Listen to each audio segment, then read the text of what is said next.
Welcome to DelftStack. In this video, I will show you how to fix error 1935 on Windows 11. First, make sure you are signed in with an administrator account. Open the Control Panel by clicking the Start menu, typing Control Panel, and pressing Enter. Go to Programs, then Programs and Features.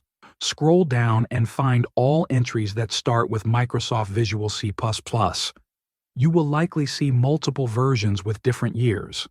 These files are required by many programs, and if even one is damaged, error 1935 can occur. Click on the first Microsoft Visual C++ entry and select Change. When a new window opens, choose Repair and follow the on-screen steps. Wait for the repair to finish completely. Repeat this process for every Microsoft Visual C++ entry in the list. Do not skip any version. Once all repairs are done, restart your computer. This step is important so Windows can apply the changes.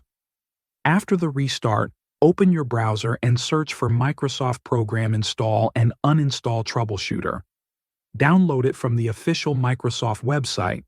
Run the tool and choose the option related to installing or uninstalling a program. When the tool finishes, restart your PC. Now try installing the program that was giving error 1935. In most cases, the issue should be resolved.